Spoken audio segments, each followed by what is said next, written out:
Di tengah-tengah Bandar Kota Baru, Kelantan, terletak sebuah rumah yang bersukan perkampungan tradisional, berdiri megah, sebuah rumah kayu yang menyimpan 1001 kisah, iaitu Rumah Singkorah.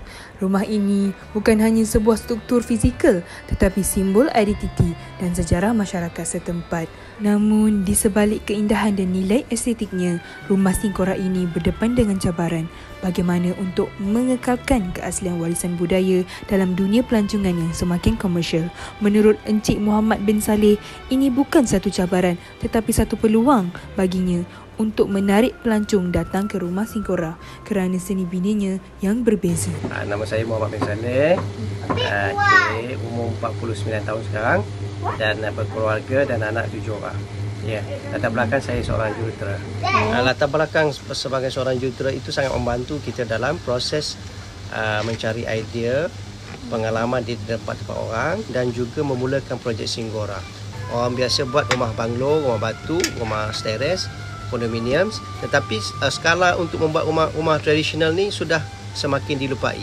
So pengalaman sebagai seorang jurutera memberi lebih kurang sebagai satu guideline kepada saya untuk membina rumah berkonsepkan tradisional dan sehinggalah tertubuh Singkorah. Kurangan ataupun kelemahan atau semakin terhakisnya sikap ingin menjaga seni warisan itu membuatkan saya terfikir alangkah baiknya aku sebagai seorang yang mungkin dianggap sebagai ada sedikit pendidikan bagaimana nak menjentik pemikiran masyarakat baru supaya sayang kepada seni budaya tempatan kita. Jadi daripada terbinanya Singkorah melahirkan satu kelompok manusia yang mula membuka mata, berminat dan mencari seni bina rumah Melayu lama dan dibuat kembali ataupun dibaiki, dan itu menunjukkan bahawa mereka ada kesedaran untuk menjaga seni warisan. Okey. Di sebalik sebuah rumah tersembunyi nilai cinta yang mendalam terhadap seni warisan bangsa. Singkorah bukan sekadar tempat pelindungan. Ia dibina dengan jiwa sebagai simbol kecintaan terhadap seni khazanah bangsa. Rumah ini bukan hanya untuk didiami tetapi untuk dihargai dan dijaga. Ramai yang membina rumah untuk didiami, namun Singkorah hadir dengan niat yang berbeza untuk menterjemahkan rasa cinta kepada warisan budaya. Pemiliknya bukan sekadar membina tetapi memilih untuk tinggal dan memelihara sendiri nilai seni yang diwarisi.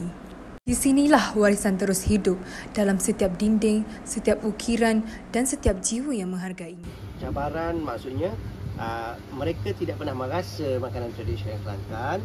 Bagaimana untuk kita dapatkan satu keinginan, satu tarikan, satu jentikan kepada bakal pelanggan untuk hadir ke Kelantan, ke Singkorah untuk merasai makanan yang mereka tidak pernah rasai. Itu cabaran. Tapi kita ada kaedah-kaedah yang boleh kita gunakan untuk bukan memujuk, bahkan kita boleh anggap sebagai menarik untuk mereka ke Kelantan dan Singkorah, semata-mata untuk ke Singkorah. Ya, sebab di antara benda-benda yang kuat untuk kita melancur ke sesuatu tempat selain daripada kecantikan tempat itu ialah kesedapan makanan. Jadi bagaimana kesedapan makanan itu boleh satu peluang kita yang tercipta, bagaimana kita nak menggunakan yang kita anggap sebagai kelompongan yang mereka tidak pernah rasai, makanan yang mereka tidak pernah rasai, kehidupan yang mungkin tidak pernah mereka alami. Makan dalam suasana kampung. Kalau makan dalam ruang konkrit, dalam restoran biasa, mungkin sangat biasa bagi mereka. Tapi makan makanan kampung, makan tradisional Kelantan dalam suasana kampung di negeri Kelantan, di persekitaran sungai, di bawah pokok-pokok, itu ialah antara tarikan yang kuat. Semoga Singkorah menjadi inspirasi bahawa warisan bukan sekadar untuk dikenang tetapi untuk dihidupkan.